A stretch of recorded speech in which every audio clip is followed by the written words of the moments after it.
आपको थोड़ा सा गाइड करूँगा कि आपने मार्क्स जो हैं वो फ्यूरी के ऊपर किस तरह से एंटर करने हैं। सबसे पहले आप लॉगिन करेंगे तो ये विंडो आपके सामने आएगी। आपने ऑनलाइन ग्रेडिंग पे जाना है।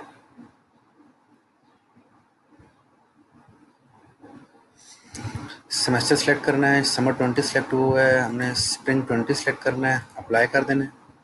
ये सब्जेक्ट आ गया है, इसको सिलेक्ट करना है और स्टार्ट पे क्लिक कर देना है। अब जहाँ पे आपको अप्रेजल टेम्पलेट नज़र आ रही है, आपको थोड़ी सी हैरानगी होगी कि हमारा तो मिड टर्म था ही नहीं, फाइनल टर्म 20 मार्क्स का था। असाइनमेंट्स के हैं वो 30 मार्क्स थे, क्विज़ेस के 40 मार्क्स थे। तो एक्चुअल में ये टेम्पलेट जो है यहाँ पे चेंज नहीं होता। अगर आप बैक एंड पे चेंज कर भी दें तो ये एक स्टैंडर्ड व्यू है जो नज़र आता रहता है। आपने चेक करना है कि आपकी, सबसे पहले आपने ये चीज़ चेक करनी है कि आपकी ग्रेडिंग पॉलिसी बनी हुई है या नहीं बनी हुई। वैसे हमने तमाम सब्जेक्ट्स की बना दी है, मगर बेहतर है कि आप मार्क्स एंटर करने से पहले एक दफ़ा चेक कर लें। फॉर एग्जांपल मैं फाइनल एग्ज़ाम पे क्लिक करता हूँ। फाइनल एग्ज़ाम हमारा 20 मार्क्स का था। मैं यहाँ पे क्लिक करूँगा, यहाँ पर आऊँगा तो मुझे वेटेज शो हो रही है। ठीक है, वेटेज उसकी 20 है। दैट मीन्स ग्रेडिंग पॉलिसी बनी हुई है। सबसे पहले आपने काम क्या करना है कि मुझे ये तमाम स्टूडेंट नज़र नहीं आ रहे। मुझे ये 10 स्टूडेंट हैं जो एक दफ़ा नज़र आ रहे हैं, मुझे बार बार स्क्रॉल डाउन करके जाना पड़ेगा। तो उससे मुझे एक ही विंडो पे तमाम व्यू आ जाए, उसके लिए मैं क्या करूँगा, यहाँ पे क्लिक करूँगा, डिस्प्ले के ऊपर जाऊँगा और इसको मैं 100 कर दूँगा। यहाँ पे मैं अप्लाई करूँगा इसको और ओके पे क्लिक कर दूँगा।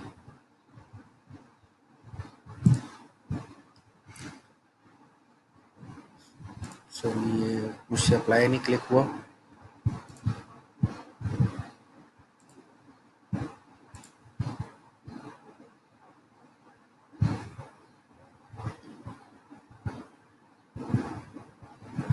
अब ये तमाम स्टूडेंट मुझे एक ही विंडो पे नज़र आ रहे हैं। अब सबसे पहला काम मैंने क्या करना है, वो मैंने ये देखना है कि क्या तमाम स्टूडेंट्स की वेटेज जो है वो 20 है या नहीं। अगर इनमें से किसी एक स्टूडेंट की वेटेज 20 नहीं है, यहाँ पे 30 या 10 या कुछ भी लिखा हुआ है, तो आप मार्क्स यहाँ पे एंटर नहीं करेंगे। आप सबसे पहला काम क्या करेंगे, आप मुझसे रब्ता करेंगे या ताहिर साहब से कांटेक्ट करेंगे और आप हमें उस स्टूडेंट की डिटेल बताएंगे, स्टूडेंट नंबर बताएंगे और आप हमें सब्जेक्ट का नाम बताएंगे कि इस सब्जेक्ट के अंदर इस स्टूडेंट की वेटेज 20 नहीं आ रही, तो हम उससे करेक्ट करेंगे। उसके बाद जो है आप मार्क्स एंटर कर सकते हैं। तो फॉर एग्जाम्पल आपके सब्जेक्ट के अंदर ये वेटेज 20 है। अब आपने क्या करना है, आप अटेंडेंस पर आ जाए। अच्छा, एक चीज़ का आपने ख्याल रखना है कि हमारे जो क्लास पार्टिसिपेशन और अटेंडेंस, इनके मार्क्स जो हैं वो 10 थे, टोटल 5 मगर यहाँ सैप के ऊपर अटेंडेंस में ही टोटल 10 मार्क्स दे दिए गए हैं। क्लास पार्टिसिपेशन में मार्क्स नहीं दिए गए। तो आपने क्लास पार्टिसिपेशन और अटेंडेंस के मार्क्स जो हैं वो अटेंडेंस के टेम्पलेट के अंदर एंटर करने हैं। ये देख ले 10 मार्क्स हैं। इसी तरह से आप इसका डिस्प्ले अगर बढ़ाना चाहें तो डिस्प्ले में जाएं, इसको 100 कर दें, अप्लाई कर दें और ओके कर दें। ये तमाम स्टूडेंट नज़र आ रहे हैं, सब की ये यहाँ पे वेटेज 10 है। दैट मीन्स कि ये टेम्पलेट सही बनी हुई है। इसी तरह से आप चेक कर लें असाइनमेंट। अब देखिए, असाइनमेंट की मेन विंडो पे आपने कभी भी नहीं जाना। आपने असाइनमेंट 1, 2, 3 और 4 के अंदर आना है। मेन विंडो के अंदर आप मार्क्स एंटर नहीं करेंगे। मेन विंडो सिर्फ आपको बताएगी कि आपकी वेटेज 30 है, ठीक है 30 है। असाइनमेंट 1 के अंदर 10, असाइनमेंट 2, इस तरह से आप चेक कर लेंगे। क्विज़ को चेक कर लेंगे, क्विज़ 3 के 10, क्विज़ 4 के 10। इसका मतलब है कि ग्रेडिंग पॉलिसी सही बनी हुई है। अब आपने क्या करना है, आपने फाइनल एग्ज़ाम पे क्लिक करना है। आप जहाँ पे आएंगे एक्सपोर्ट टू माइक्रोसॉफ्ट एक्सेल, ये तमाम लिस्ट आप डाउनलोड कर लेंगे। ये लिस्ट डाउनलोड हो गई है। इनमें तमाम बच्चों के स्टूडेंट नंबर लिखे हुए हैं, उनके नाम लिखे हुए हैं। ये तमाम इन्फॉर्मेशन हमारे किसी काम की नहीं है, इसको हम डिलीट कर देंगे। यहाँ पे आप सबसे पहले लिखेंगे असाइनमेंट 1, असाइनमेंट 2, असाइनमेंट 3। नेक्स्ट है quiz 1, quiz 2, quiz 3, quiz 4, NS के हैं और एंड पे फाइनल टर्म। तो ये मेरे पास 100 मार्क्स पूरे हो गए। 10 10 10 इनके मार्क्स हैं, फिर 10 10 10 और 10 40 हो और 30 70 हो गए। 10 मार्क्स यहाँ पे, 80 और 20 फाइनल के। अब आपने सबसे पहला काम ये करना है, आपने यहाँ पे क्लिक करना है, तमाम को सिलेक्ट करना है। हम सॉर्ट एंड फिल्टर पर आएंगे, यहाँ पे कस्टम सॉर्ट पर आएंगे और यहाँ पे हम क्या करेंगे, यहाँ पे हम बताएंगे कि सॉर्ट करें student number wise, sort on values, और ये चेक होना चाहिए माई डेटा हैज एडर।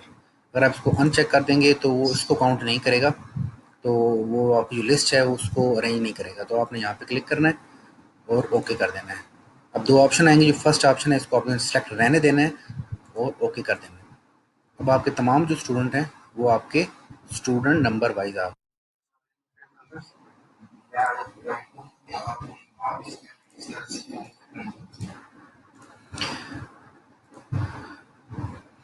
आप यहाँ पे मार्क्स एंटर करना स्टार्ट करेंगे, जो भी स्टूडेंट के मार्क्स हैं। मैंने अपनी एक फ़ाइल बनाई हुई है, मैं आपको वो दिखा देता हूँ। ये वो फाइल है, मैंने इसमें मार्क्स एंटर किए, इसमें अटेंडेंस और फाइनल एग्जाम के मार्क्स जो हैं वो रहते हैं। तो अब आपने तमाम मार्क्स एंटर करने हैं। अब होगा क्या कि कुछ स्टूडेंट्स ने पेपर नहीं दिया होगा और कुछ स्टूडेंट एब्सेंट होंगे। तो जो एब्सेंट हैं या पेपर नहीं दिया, आपने उस वहाँ पे ए नहीं लिखना, आपने उनको 0 मार्क्स लगाने हैं। जो भी रीज़न है, बच्चे ने अगर पेपर नहीं दिया तो आप उसको 0 यहाँ पे एंटर करेंगे और 0 आपने 0.00 करना है, सिंपल 0 नहीं करेंगे। अगर आप सिंपल 0 लिख देंगे तो क्या होगा कि वो आपके जो मार्क्स हैं फ्यूरी के अंदर वो कैलकुलेशन सही नहीं करेगा, तमाम बच्चों के मार्क्स ख़राब हो जाएंगे। तो आपने यहाँ पे 0 एंटर करना है, ठीक है। आप यहाँ पे अगर यहाँ पे आए फॉर्मेट पर आ जाएंगे और आप इसको करेंसी वाइज कर लें ताकि वो डेसिमल में चला जाए, तो 2 डेसिमल कर लें यहाँ पे और इसको नन कर दें, ओके कर देंगे। तो ये डेसिमल के अंदर आपके पास आ जाएंगे 0.00। तो ऐसे तमाम स्टूडेंट जहाँ पे 0 था वहाँ पे मैंने 0.00 कर दिया। ये बहुत इंपॉर्टेंट पॉइंट है। और अगर एक बच्चे का भी 0 रह गया विदाउट डेसिमल, तो आपके तमाम जो रिजल्ट है वो कैलकुलेशन प्रॉपरली नहीं होगी। तो इसलिए आपने केयरफुली देखना है कि कहीं पर भी 0 विदाउट डेसिमल ना लिखा हो, आपने हर जगह पे 0.00 करना है। मैंने ये फाइल तैयार कर ली। अब फॉर एग्जांपल मैं आपको गाइड करता हूँ कि अब आप मार्क्स किस तरह से एंटर करेंगे। मैं यहाँ पर आऊँगा, फॉर एग्जांपल मैंने असाइनमेंट के मार्क्स एंटर करने हैं। सबसे पहले अगर मैं असाइनमेंट के मार्क्स एंटर करना चाह रहा हूँ, मैंने असाइनमेंट पे क्लिक किया। मैं यहाँ पर आऊँगा। अब सबसे पहले मुझे ये डिस्प्ले चाहिए इसका, मैंने यहाँ पे क्लिक किया। मुझे इसका डिस्प्ले चाहिए, उसमें 100 कर दिया, 50 कर लें अगर आपकी क्लास स्ट्रेंथ कम है। और उसके बाद मैंने इसको कहा कि आप सॉर्ट करें स्टूडेंट नंबर वाइज। क्यों? क्योंकि मैंने जो एक्सेल की फ़ाइल है उसको पहले से स्टूडेंट नंबर वाइज सॉर्ट कर लिया था। तो मैं यहाँ पे भी कर दूंगा और मैं अप्लाई करके ओके कर दूंगा। अब मैं जस्ट चेक करने के लिए, पहला स्टूडेंट है 1993 और लास्ट है 21691। मेरी फाइल के अंदर 1993 फर्स्ट है और लास्ट है 21691। दैट मीन्स कि अब दोनों जो लिस्ट हैं वो स्टूडेंट नंबर वाइज हो गई हैं। तो अब मेरे लिए मार्क्स एंटर करना आसान है। मैं यहाँ दोबारा देख लूँगा, वेटेज तमाम स्टूडेंट्स की 10 है, ठीक है। अब मैंने मार्क्स एंटर करने हैं। मैं असाइनमेंट 1 के मार्क्स यहाँ से कॉपी करूँगा, यहाँ पे आके सिंपल कंट्रोल वी प्रेस, उसके बाद मैं नेक्स्ट करूँगा। यहाँ मुझे मैसेज है 24 appraisals have been change.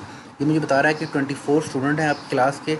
Idea आपको पहले ही होगा कि आपके स्टूडेंट कितने हैं क्लास के। तो 24 अप्रेजल्स के 24 स्टूडेंट्स के मार्क्स उसने चेंज कर दिए हैं। अगर टोटल क्लास की स्ट्रेंथ फॉर एग्जांपल 26 थी और जहाँ उसने 24 कहा है, तो ये चीज़ एक मेरे लिए अलार्मिंग है कि 2 स्टूडेंट्स के अप्रेजल जो है वो सेव नहीं हुई। तो मुझे चेक करना पड़ेगा कि किन स्टूडेंट्स के अप्रेजल नहीं हुई। उसकी रीज़न क्या हो सकती है? सबसे पहले रीज़न ये हो सकती है कि आपने कहीं पे सिंपल 0 लिखा हुआ था। दूसरी रीज़न क्या हो सकती है कि जो आपकी वेटेज है, उस स्टूडेंट की वेटेज जो है वो 10 नहीं थी। तो ये 2 रीज़न्स हो सकते हैं जिस वजह से स्टूडेंट के अप्रेज़ल जो है, तमाम स्टूडेंट्स के अप्रेज़ल चेंज नहीं होगी। तो मेरे तमाम स्टूडेंट्स के अप्रेज़ल जो है वो चेंज हो गई है, मार्क्स एंटर हो गए हैं। मैं यहाँ पे सेव पे क्लिक करूँगा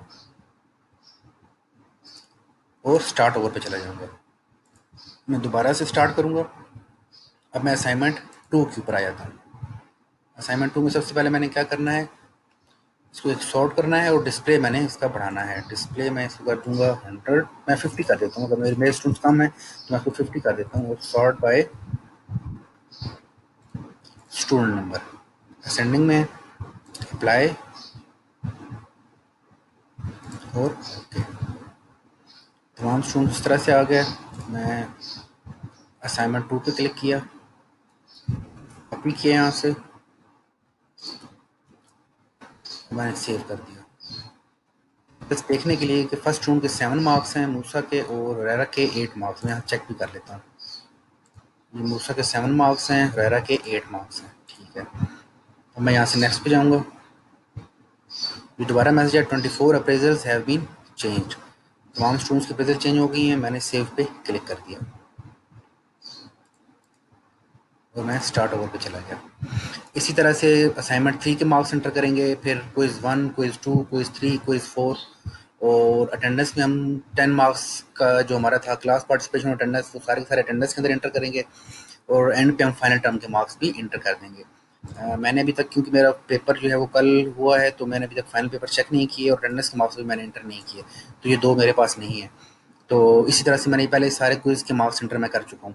तो बस इस तरह से आपने तमाम मार्क्स को इंटर करना है। और जब आप इंटर कर चुकेंगे,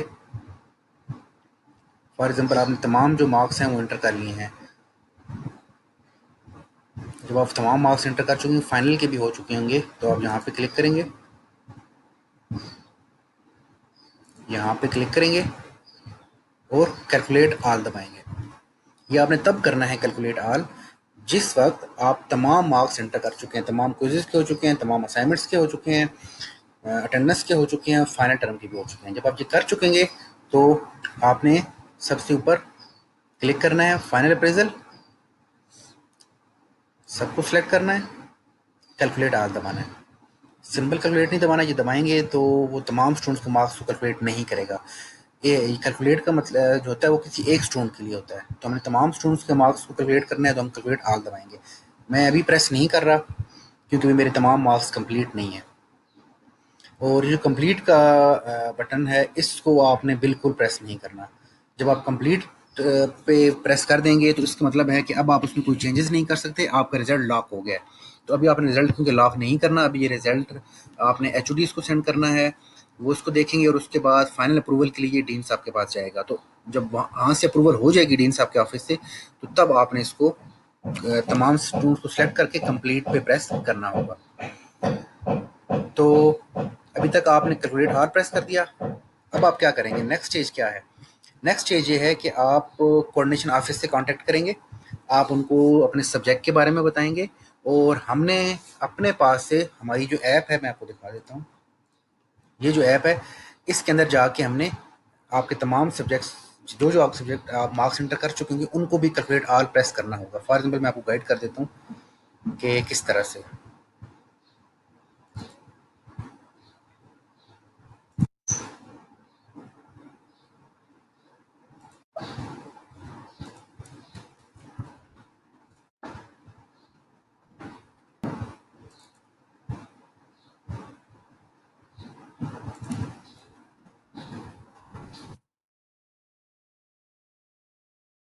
ये मुझे कह रहा है object request is currently locked by M825। ये मेरा ही है, मैंने लॉक किया हुआ है क्योंकि मैं अभी मार्क्स एंटर कर रहा हूँ, तो मुझे होम पे आना पड़ेगा।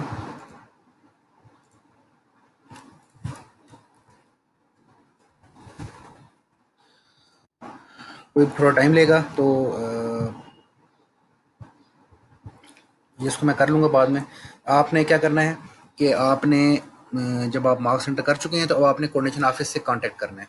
कोऑर्डिनेशन ऑफिस से कांटेक्ट करेंगे, कोऑर्डिनेशन ऑफिस क्या करेगा कि आपके मार्क्स को कैलकुलेट करेगा अपने पास। जब वो कोऑर्डिनेशन ऑफिस करके आपको बताएगा कि अब आपके मार्क्स कैलकुलेट हो चुके हैं, तो नेक्स्ट अब आपने क्या करना है, आपको अवार्ड लिस्ट चाहिए। उसके लिए आप यहाँ पर आएंगे,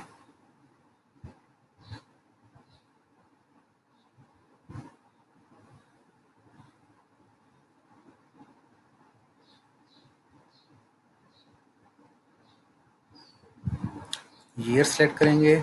ईयर हमारा 20 है, सेशन हमारा स्प्रिंग है, मॉड्यूल मेरा ये वाला है। मॉड्यूल सेलेक्ट करके आपने दफ़ा इंटर प्रेस ज़रूर करना है। यहाँ पे जब सेलेक्ट कर लेंगे तो यहाँ पे रख के आपने इंटर करना है, सेक्शन नहीं है। तो अभी आपने पोस्ट रिजल्ट हमने नहीं लेना, अभी हमने टेस्ट प्रिंट लेना है, क्योंकि अभी हमने हमारा जो रिजल्ट लॉक नहीं किया हुआ। तो टेस्ट प्रिंट पे क्लिक करके एग्जीक्यूट पे प्रेस करेंगे।